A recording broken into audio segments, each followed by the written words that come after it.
Assalamu alaikum students, welcome to Alham Dynamic World. This is your biology teacher. Students, chapter number 15 inheritance के next topic पे बात करेंगे। चूंकि हमारा जो previous lecture था वो था co-dominance and incomplete dominance।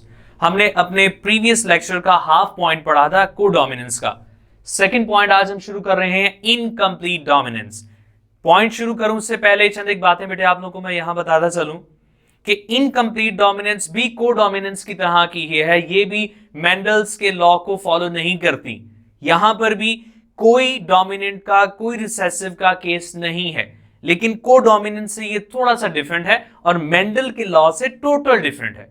तो हम शुरू करने वाले हैं बेटा। सबसे पहला पॉइंट होगा इसकी डेफिनेशन का कि इनकम्प्लीट डोमिनेंस कहती क्या है।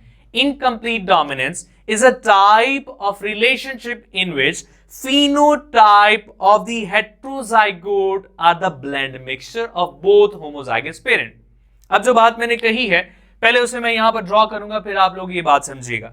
कंडीशन ये है कि दो पेरेंट्स हैं।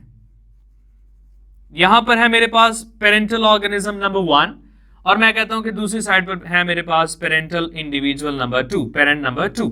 तो मेरे पास ये दो पेरेंटल इंडिविजुअल्स हैं, मदर है, फादर है, कोई भी आप कैटेगराइजेशन कर सकते हैं। लेकिन है क्या कंडीशन कि ये दोनों होमोजाइगस हैं। ये भी होमोजाइगस है और ये वाला भी होमोजाइगस है। ये दोनों ही होमोजाइगस हैं जिनके एलील्स या डोमिनेंट है या रिसेसिव है, लेकिन है दोनों ही होमोजाइगस। मैं कहता हूं कि यहां पर दोनों जो एलील्स हैं बिलफर्ज में कैपिटल एन और कैपिटल एन इसे कह देता हूं। ये मैंने अपनी तरफ से एज्यूम की है। यहां पर जो पेरेंटल ऑर्गेनिज्म 2 है मैं कहता हूं कि ये रिसेसिव ट्रेट में चला जाए तो इसके दोनों जो एलील्स होंगे वो स्मॉल एन और स्मॉल एन, ये दोनों की जीनोटाइप है।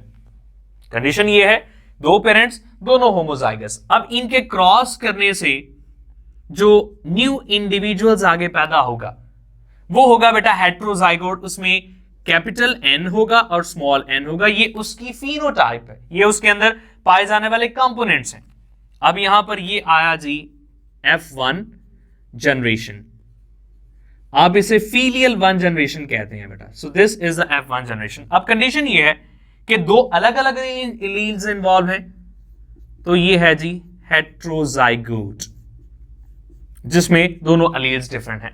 अब इसकी जो फिनोटाइप होगी, इसका जो एक्सप्रेशन होगा वो अपने इन दोनों से डिफरेंट होगा पेरेंट से। ना ही वो इस जैसा होगा ना ही वो इस जैसा होगा, क्योंकि मेंडल का लॉ कहता है कि अगर एक कैपिटल एलील आ जाए तो वो चीज डोमिनेट होती है और डोमिनेट कैरेक्टर जाहिर होता है। तो यहां पर पेरेंटल 1 का जो कैपिटल एन है वो एक्सप्रेस होना चाहिए, लेकिन ऐसा नहीं होता। इस कंडीशन में ये जो हेट्रोजाइगोट है इसकी फिनोटाइप अपने दोनों पेरेंट्स का ब्लेंड मिक्सचर होगा। ये इस पॉइंट का सेंट्रल की है बेटा, ब्लेंड मिक्सचर, ब्लेंड मिक्सचर होगा। So this will be that point. Condition ये है incomplete dominance is a type of situation in which phenotype of heterozygote is completely blend mixture of both homozygous parents। कि जो traits homozygous parents के होंगे उनका जो new born आगे आएगा वो ना ही फादर के जैसा होगा ना ही वो मदर के जैसा होगा, बल्कि उसके जो ट्रेट्स होंगे वो दोनों मदर और फादर के कैरेक्टर को मिक्स करके ब्लेंड करके जो न्यू आएगा बिल्कुल वैसा होगा। So this is the first point definition का बेटा। अब हम मूव करते हैं नेक्स्ट पॉइंट इसकी एग्जांपल पे कि क्या नेचर में ये वाला जो इनकम्प्लीट डोमिनेंस का फिनोमेना है पाया जाता है, और अगर पाया जाता है तो कहां पर पाया जाता है। इनकम्प्लीट डोमिनेंस का फिनोमेना 4 o'clock प्लांट्स उनमें देखा जाता है। 4 o'clock प्लांट ये स्पेशल कैटेगरीज ऑफ प्लांट है बेटा, ये 4 o'clock प्लांट। अब ये है क्या, 4 o'clock प्लांट की दो इंपॉर्टेंट स्ट्रेन्स है बेटा। 4 o'clock प्लांट के अंदर दो इंपॉर्टेंट जनरेशन होती है। पहली रेड फ्लावर प्रोड्यूस करने वाली, जिसमें रेड फ्लावर की प्रोडक्शन होती है, ये पहले प्लांट्स हैं उसमें जो स्ट्रेन देखी जाती है। इसके ऑपोजिट साइड पर वो प्लांट हैं जिनमें व्हाइट फ्लावर्स लगते हैं, व्हाइट फ्लावर्स ग्रो करते हैं। तो ये दो इंपॉर्टेंट टाइप के फ्लावर्स हैं बेटा जो दो अलग अलग टाइप के प्लांट्स पे ग्रो कर रहे हैं। अब अगर मैं इन्हें होमोजाइगस कंसीडर करूं तो इनकी alleles capital R capital R. Capital R represent कर रहा है जी रेड फ्लावर बनने को। व्हाइट फ्लावर के लिए मैं अलील्स लिखता हूं जी small r and small are. ये मैं आपको यहां पर इस तरह लिख के दिखा दिया। अब बेटा कंडीशन ये है कि अगर मैं रेड फ्लावर से पॉलन ग्रेन्स पिक करके व्हाइट फ्लावर्स के ऊपर आकर फॉल कराऊं, यानी कि इनकी मैं क्रॉस ब्रीडिंग करवाऊं, इन्हें मैं आपस में रिप्रोड्यूस करवाऊं, तो आने वाली जो नेक्स्ट जनरेशन है यहां से एक गमीट अलग होगा, कैपिटल आर यहां से आएगा और स्मॉल आर जी यहां से आएगा, और इन दोनों के क्रॉस करने से जो हेट्रोजाइगोट आगे पैदा होगा वो कैपिटल आर और कैपिटल आर है। अगर तो मैं मेंडल्स की बात को फॉलो करूं कि डोमिनेंट हमेशा जो कैपिटल है वो एक्सप्रेस करता है, तो इस आने वाले हेट्रोजाइगोट के अंदर जो फ्लावर ग्रो करें वो रेड होने चाहिए। लेकिन चूंकि मैं यहां पर केस उनकी बात कर रहा हूं जो मेंडल के लॉ से डेविएट है, मैं यहां पर बात कर रहा हूं इनकम्प्लीट डोमिनेंस की, जिसमें मैंने कहा कि जो हेट्रोजाइगोट है उसकी फिनोटाइप अपने दोनों पेरेंट्स का ब्लेंड मिक्सर होगा। तो यहां पर ये जो हेट्रोजाइगोट आगे पैदा हुआ है, जितने भी F1 जनरेशन के अंदर प्लांट आगे पैदा होंगे वो सब के सब, और उनकी फिनोटाइप पिंक कलर के होंगे बेटा, फ्लावर पिंक या पर्पल। यानी कि आप कह सकते हैं कि ना ही तो वो अपने मेल पेरेंटल प्लांट से मिलता है, ना वो फीमेल पेरेंटल प्लांट से मिलता है, ना उसमें फ्लावर्स का कलर बिल्कुल रेड है ना बिल्कुल व्हाइट है, बल्कि उनका इन बिटवीन है, पर्पल या पिंक कलर के फ्लावर उसमें आ रहे हैं, जो इस बात को शो करता है कि कोई डोमिनेंट रिसेसिव नहीं है, किसी में डोमिनेंट प्रॉपर्टी नहीं दिखानी, किसी ने रिसेसिव नहीं दिखानी, दोनों ने मिलकर काम नहीं करना बल्कि ब्लेंड बनना है। तो दोनों पेरेंटल ऑर्गेनिज्म के जो न्यू इंडिविजुअल्स आगे पैदा होंगे वो सारे के सारे ब्लेंडिंग शो करेंगे, blending of phenotypes, blending of phenotypes. Okay बेटा, ये हमारा पॉइंट हो गया। अब चूंकि हमने हमेशा जितने भी क्रॉसेस देखे हैं प्रीवियस में, हमने F1 जनरेशन तक उन्हें रिजाइड नहीं रखा, हमने उन्हें एक स्टेप नेक्स्ट की तरफ लेकर गए।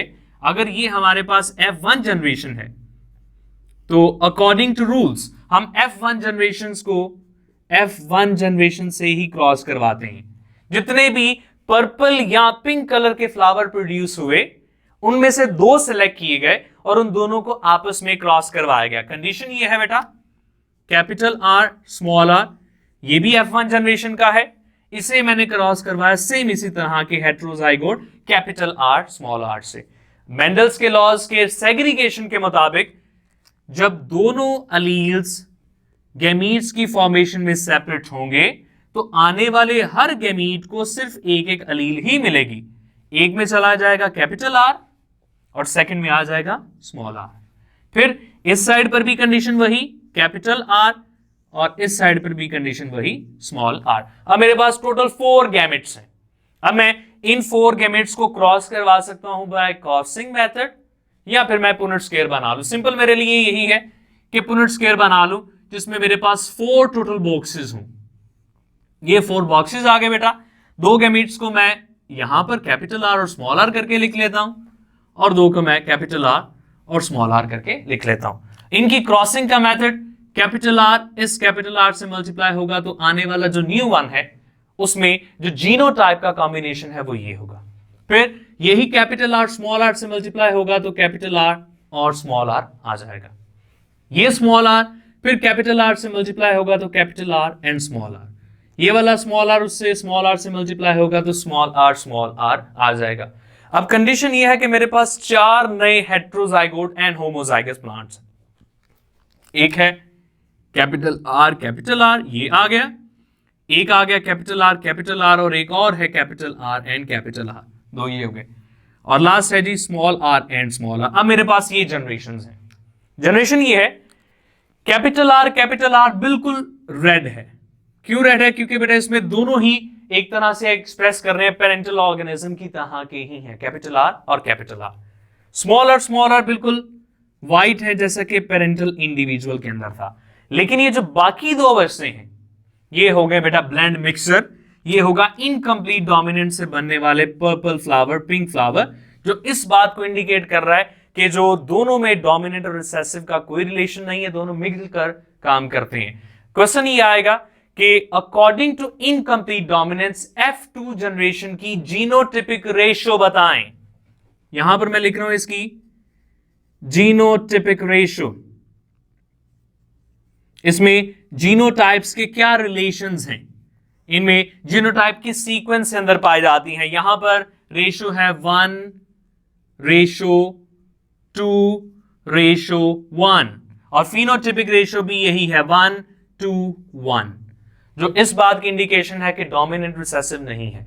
इस बात की इंडिकेशन है कि दोनों पेरेंटल इंडिविजुअल आपस में मिलकर ब्लेंडिंग बनाकर अपने आप को एक्सप्रेस करते हैं। तो बेटा this is all about the point that deviate from the Mendelian's law, जो मेंडल्स लॉ से बिल्कुल डिफरेंट हो जाते हैं। वो कोडोमिनेंस था जो प्रीवियस लेक्चर में पढ़ा, और इनकम्प्लीट डोमिनेंस था जो आज हमने बेटा कंप्लीट किया।